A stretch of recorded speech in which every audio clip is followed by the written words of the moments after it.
over. Stop. No. Hi, I'm Suzanne, and this is Baking with Suzanne for the Paris-Broome County Library. Today, we're going to be making another Christmas treat that my family really loves. They're called Magic Bar Cookies. I couldn't remember whether they're Magic Cookie Bars or Magic Bar Cookies. Either way, they're delicious. And since I've been doing this baking show, we've found out that my daughter is gluten-free, mandatory gluten-free. She has celiac. So today I'm making them gluten-free. Now the recipe that you'll see on site has the gluten recipe, and then it has asterisks to show you how to make it gluten-free. So today I'm going to be baking it gluten-free, and I'm really excited about it. We've tried it, we did a test run, it came out really good. And this gluten baking is a whole different thing, so it's kind of fun doing it. And this time of year, you know, we have a lot of opportunity to bake with cookies and whatnot for the holidays. So, we miss you at the library. We're hoping that you're having a safe and enjoyable holiday season, and we hope that 2021 we'll be able to see everyone again in person. But with all of that in mind, we'll get started. See you in a bit. And so we're back, and I've got my stuff here to make the gluten-free version of the Magic Bars, and I'm going to go over, review the ingredients with you. So these were the Pamela's graham crackers, the gluten-free. We thought those were the best, or we found those to be the best. And they come with 2 of these in a box, and so I've used 3 of these, and we're gonna crush them up. Now, if you're doing graham crackers, normally I would do mine in a food processor. If you don't have a food processor, you can use a bag and a rolling pin, which is what I'm doing, because it's important when you're cooking gluten-free not to cross-contaminate. So I've used my food processor for all sorts of gluten-y items, so I wanna make sure that I don't cross-contaminate and get gluten into the graham cracker crust. Now I'm going to take the butter and I'm going to put that into this glass bowl, and I'm going to melt it in the microwave. Now if you're doing just the regular graham crackers, the recipe tells you you can put it into the pan that you're going to bake in, and I'm going to bake in this 9x13 glass pan. You can put it into the pan you're going to bake in and put it in the oven, and it will melt. And that's an easy way to do it while you're getting your other stuff together. I'm going to put this in the microwave and melt it, because I'm going to mix some other stuff in with it aside from the graham crackers, or along with the graham crackers.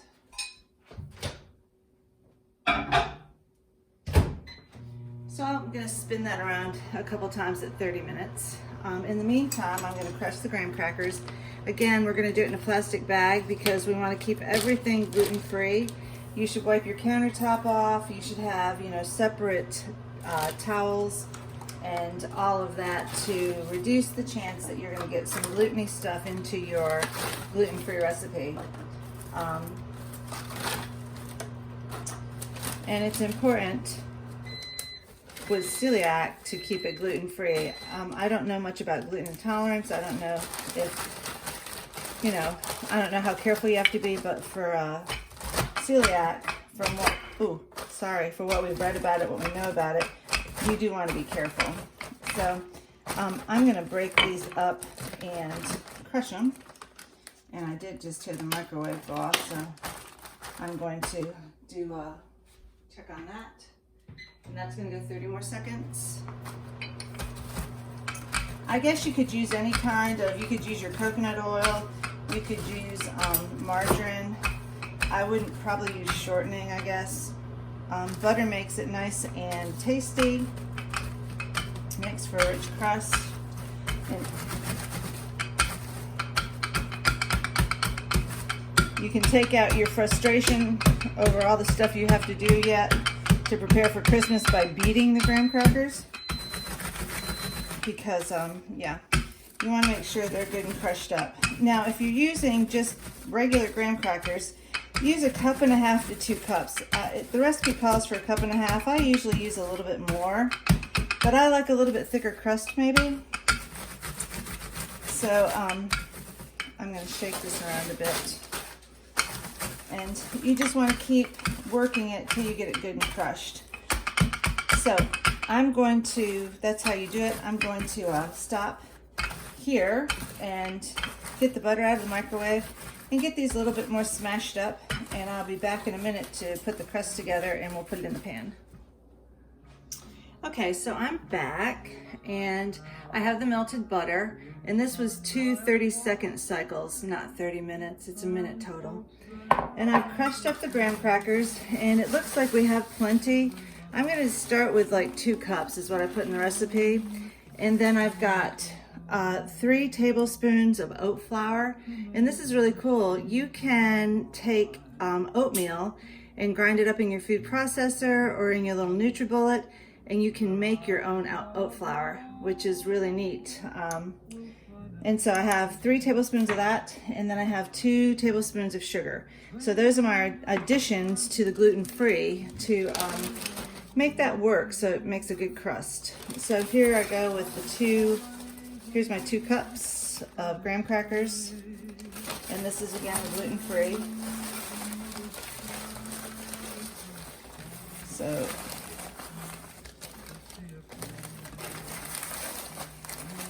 and you can see they're smashed up quite a bit. It's pretty fine. Okay, there are a little bit bigger chunks in there, but so I've got, that gave me a little over 2 cups of graham crackers. And my cups weren't quite full, so I'm going to put just a little bit more in. And we'll see if we need this to firm it up. I think we'll be good. I've got a spoon here I'm going to mix it with. I'm going to add my oat flour, and remember that was 3 tablespoons, and my 2 tablespoons of the sugar. And mix that in with the butter. And the gluten-free is so different from the regular graham crackers. The gluten-free graham crackers tend to kind of absorb the butter. It's just a different, it gives it a different feel. So we're gonna mix that all together, and it's looking really, really good for the crust. And I'm going to pull the pan over and make sure this is all mixed well together. And then I'm gonna put it in the pan and press it down. So I'm using a glass pan. If you use a metal pan and it's been used a lot with gluten, you probably want to line it with aluminum foil or parchment paper so you don't cross-contaminate. And I'm going to put this in the pan now. And you want to press this down pretty firmly.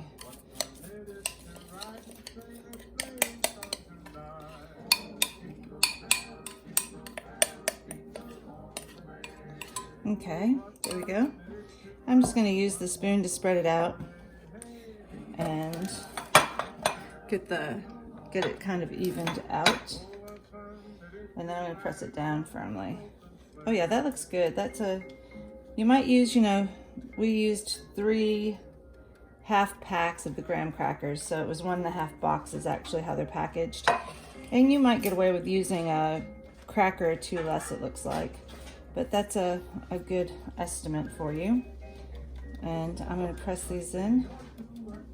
And you don't have to worry, don't go up the sides, just do the bottom. And I'm actually going to get a flat glass and press this down.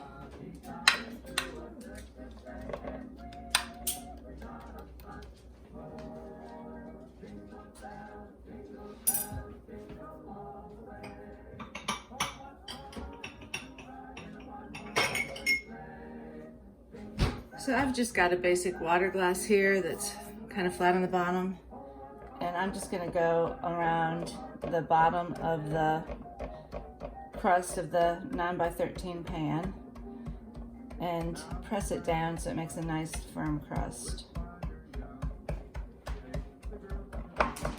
And again, you can do this with your regular graham crackers in your butter. You can use a fork if you want to, but I do like to press it down to make sure I've got all the holes covered and it's a nice even crust. Okay, So that looks really good for our gluten-free crust. And I'm gonna take, it's a 14-ounce can of sweetened condensed milk, not evaporated milk, but that sweetened condensed milk. I don't use this a lot, but these magic bars are worth it. It is a really sweet kind of milk or cooking material, but these cookies are so good. So here I go with my condensed milk, and you just want to kind of slowly add it to your crust. Now don't go crazy and start rubbing this stuff around, because you're going to pull up your crust, which is what I did the first time I made the gluten-free. The graham crackers tend to be a little bit more forgiving when you're rubbing them, but with the gluten-free, they came right up with the sweetened condensed milk. So do not start rubbing it around. Just try to, it works really well just to pour it out. And you can see I've got it pretty much covered. I'm going to get a spatula and scrape out the stuff I need to do this section of it. And try to keep it away from the edges, because the sweetened condensed milk will like burn and crystallize because it's got a lot of sugar in it. Or corn, I think it might have corn syrup in it. I don't know if it does or not anymore. They've changed a lot of the stuff with corn syrup in it, and I haven't really looked at the ingredients. I don't want to know what it has in it because it tastes too good, and I want to make sure I still want to use it. Sometimes you look at packages and you go, oh, I'll never eat that again. I didn't know it had that in it. So I don't want to do that. So now I'm just scraping out and kind of adding this where it's needed.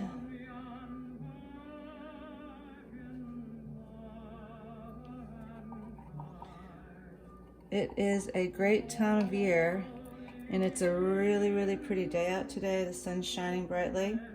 I don't know if you've been outside in the evening to see Saturn and Jupiter in the night sky, the southwest sky. You can see Saturn and Jupiter, and they actually are coming so close together they look like one bright star.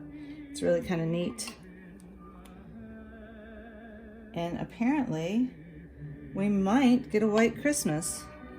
I don't know if it's a teaser or if it's actually going to happen, but I can't remember the last time we had a white Christmas here. So that'll be fun.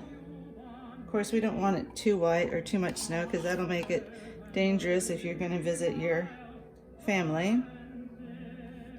Of course, most of us will be staying at home, so.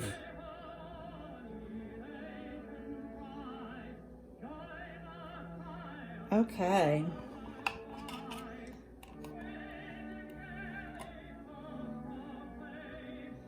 There we go. All right.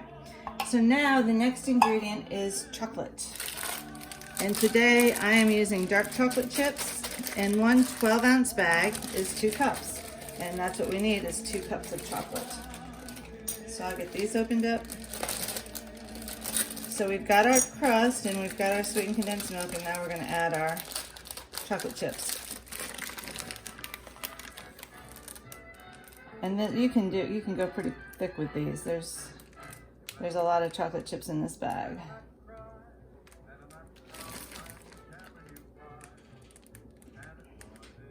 Actually, my daughter has become the baker of the magic bars. She does them really well. I haven't baked them in a while. We did work on gluten-free ones last week together to see how they would turn out, and they were delicious. So we decided to share that today, because a lot of people, if they're not gluten intolerant, want to limit their wheat intake. So, oh my goodness, the chocolate smells so good. Wow, there's a lot here too. It's gonna be very chocolatey and very delicious. Okay, now I'm gonna try to be a little bit more intentional about where I'm putting them, so I can get places where there's not a lot of chocolate in there yet. We're enjoying our Christmas carols, and we've watched some good Christmas movies. I always like to see the Christmas Vacation movie, and I like It's a Wonderful Life, but I don't know how much my family likes that. And It's a Christmas Story is always fun. We love the Santa Claus movies.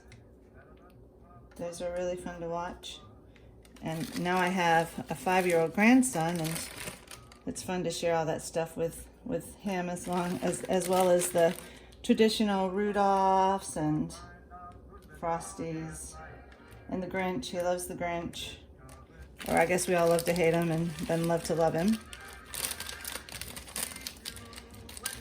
All right, I think that's it for the chocolate chips. And now you can put the coconut on or the nuts on next. I'm going to go with the nuts. And I'm going to tell you that I chopped them up pretty finely, because if not, when you cut these up, they fall off.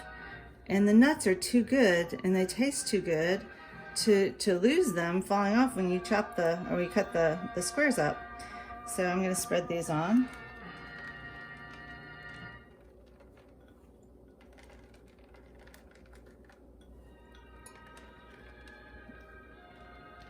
We are closed at the library on Christmas Eve and Christmas Day, but we'll be open all the rest of the time except for New Year's Day, and we are doing curbside. So you can call in and request books, or you can call in and give us a genre that you like, and we will look at your past history of what you've checked out, and we'll help you pick out some books. We want everyone to make sure that everyone can use the library.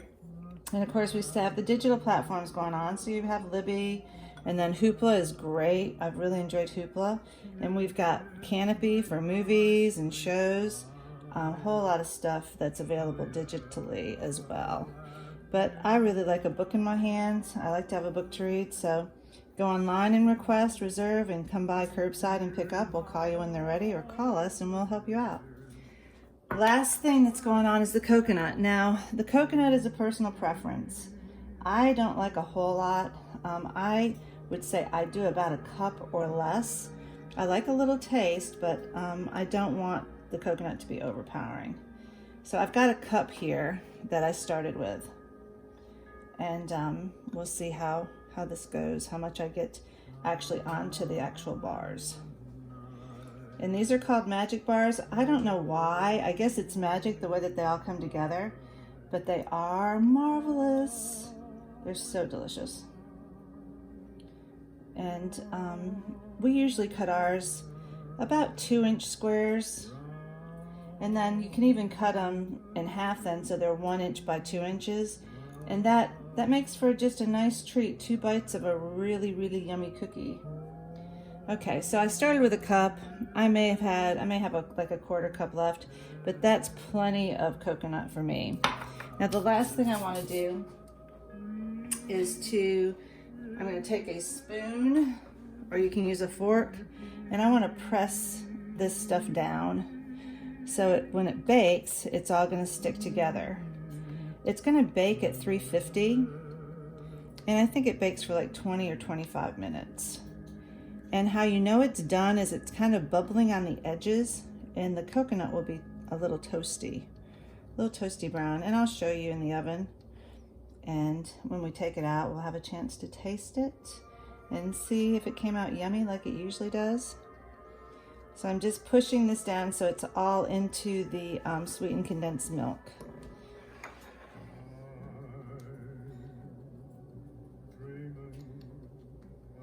And so it doesn't all fall apart when you cut them. Okay, so I think we're ready to go into the oven. And again, it's 350. And I'm going to pop it in there for about 20 or 25 minutes. And we'll be back to take a look at it.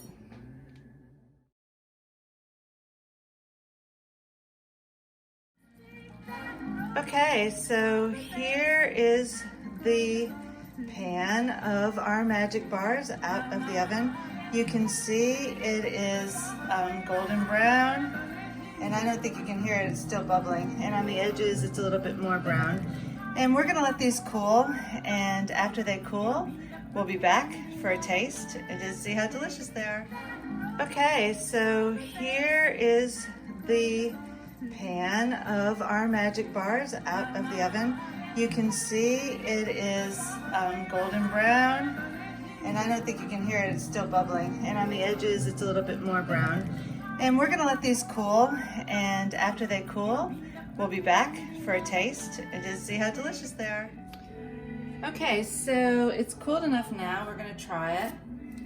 And I said I usually do, actually it could cool a little bit more I think, but I'm gonna give it a go. I usually do the pieces about 2 inches by 2 inches. And I thought it was maybe cooler than it is, so but let's see what happens when I try to take it out.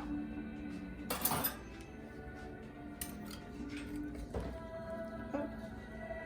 Yeah, it's still just a little gooey,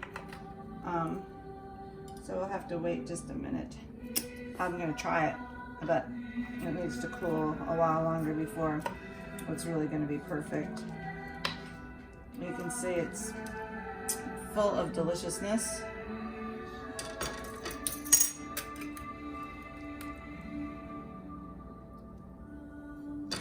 So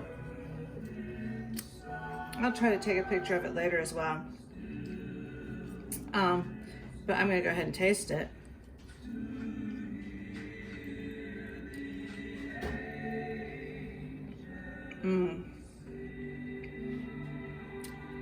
Tastes delicious, but it definitely needs to cool.